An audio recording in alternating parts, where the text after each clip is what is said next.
Let me start with Tatiana, we kind of discuss some of the more philosophical issues, one of which, I mean, you're a critical and speculative designer. You look at the humanist side of things, don't you? And the AI, the possibilities of artificial intelligence, having conversations that have really, until now, been between, wise old scholars with grey beards debating religion and asking the big questions. Yeah, so I think the most important part is trying to know what these questions are. And from the different conversations that I've heard today, most of the conversations are geared towards what do we do with the data? How does AI act on this data? And how can we use it to make people's lives more efficient, more simple, and easier? But I think, in my opinion, and in my field of study, I try to see what makes it more meaningful. And it is quite difficult to understand or to pinpoint what meaning is. And it's very, as a designer, we're looking at human-centered design and like human research. And the human is always at the core. Even when we're designing with businesses, we are looking, introspecting into what are the different feelings, what are different situations. And so as we try to extrapolate that, we don't see it from a business perspective, but we try to see it from a human perspective, and also from an object-oriented ontological perspective. How can an AI act knowing that there is a human that has put these algorithms down for it to act the way that it does? Or let's say we've created conversational bots, and then they start inhabiting with us in the home. What is the relationship between the human and this agent? And what are the different things that could go wrong? And I think these are kind of like the philosophical questions that I look at, maybe. I mean, they are important questions. And there's another one, Colin, that we look at about, I suppose, more concrete scientific or social examples, which is how does bias creep into a conversation about artificial intelligence?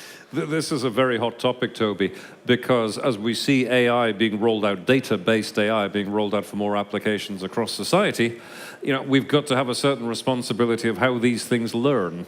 And it's all too easy for them to pick up human bias.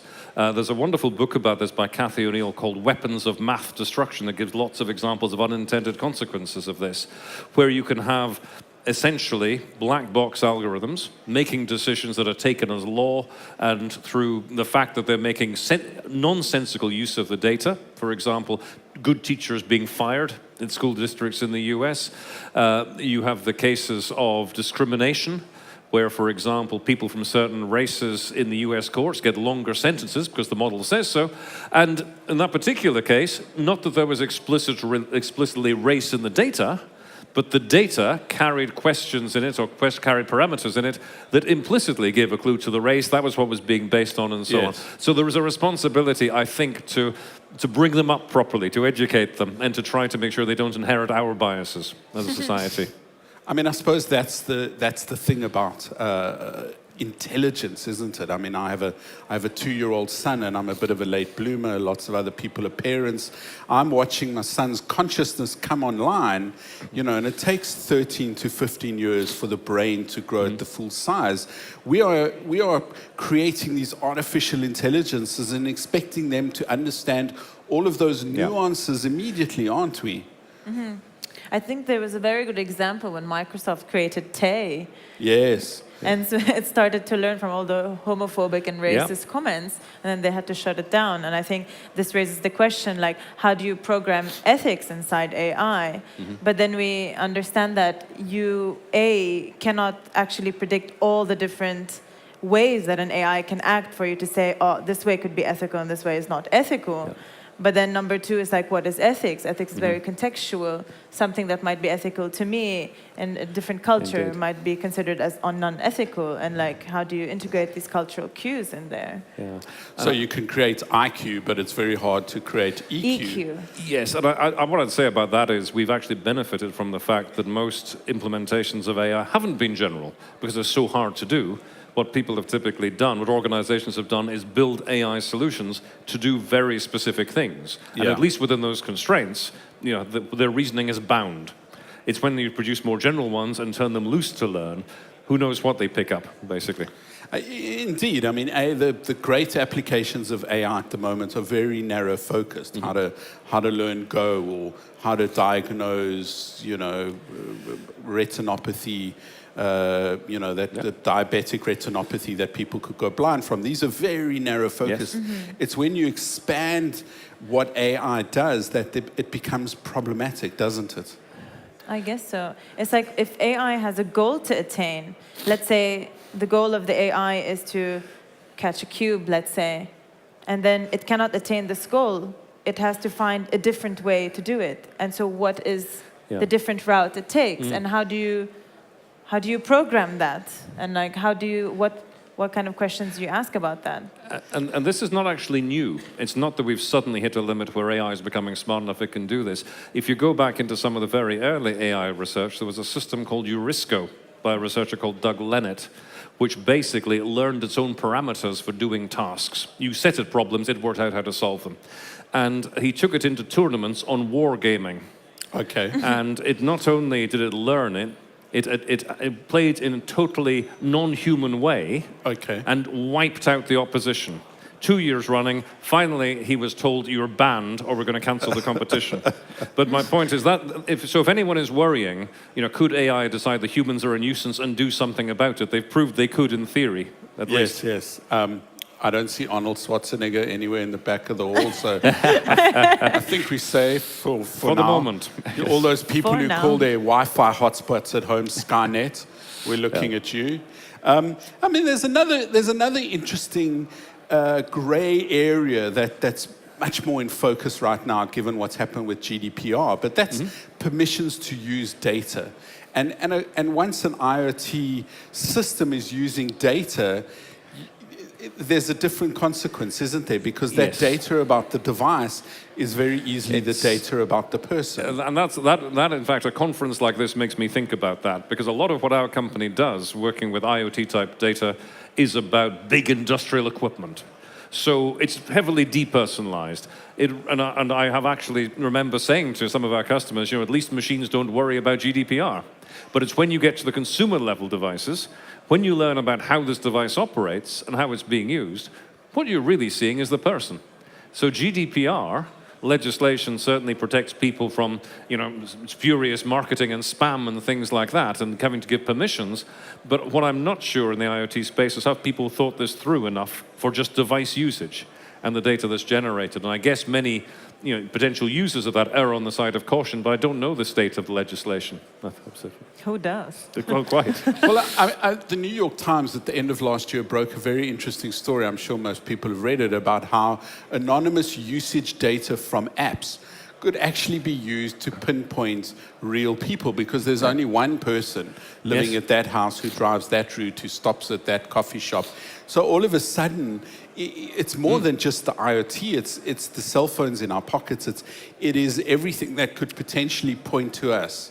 It is digital DNA. Yes. It is that distinctive. But I have actually, worked with at least one telephone operator in the past, or telco operator, who looked at their data, saw they had the potential to understand people at the level of the detailed use of device and the geographic element, how they moved around during the day, and consciously chose to step back from that and decided that was a step too far. Because you really are looking at very fine-grained information about the life of the individual. I'm sure that wasn't a telco operator in Russia. Perhaps not. So, Tatiana, coming back to you, as a designer, how do you approach all of these ethical concerns? Because it's more than just the usefulness of the technology, isn't it? Now it has real implications in terms of people's privacy. I think it's very important to look at the noir side of technology, the technology that is not directly linked to businesses, that is not very marketable. Try to see what people do in their spare times when they're not feeling at their best. Like, try to look at the non-advertising facets and ask deep, meaningful questions. And I mean, you just have to, sometimes in order to speculate on the future, you have to completely disengage with the current and the capabilities and the technologies that we have in the current day in order to be able to extrapolate into the future. Because once somebody is speculating within a business, they would always have these constraints of the business in their hand, and they would always have to think, well, we don't have this customer segment, or we don't have these capabilities. And in order to make vital change for the human, you have to completely disengage from these business requirements and kind of do more global vision and then backtrack from there. I think.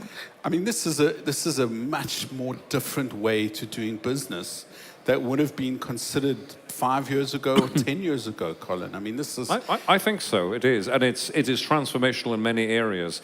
And I think it opens up as well the other scary factor. We've talked about bias and privacy of people's data. We've talked about terminators. The other thing, of course, is AI going to take my job?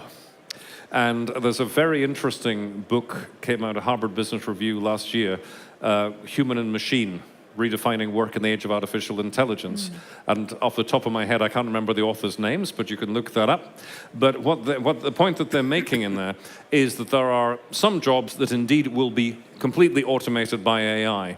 And in fact, profits from the book go to charities to do re-education for people doing that. Yes. But then there are other ones that will never be taken over. Maybe it's not worth automating them.